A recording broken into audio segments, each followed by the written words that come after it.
రాష్ట్రాన్ని అదాని రాష్ట్రంగా చేశారు.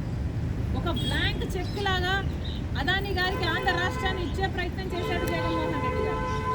ఒక సోలార్ పవర్ డీల్లోనే 1750 కోట్ల రూపాయలు జగన్మోహన్ రెడ్డి గారికి లంచం వచ్చింది అని ఇప్పుడు బయటపడింది.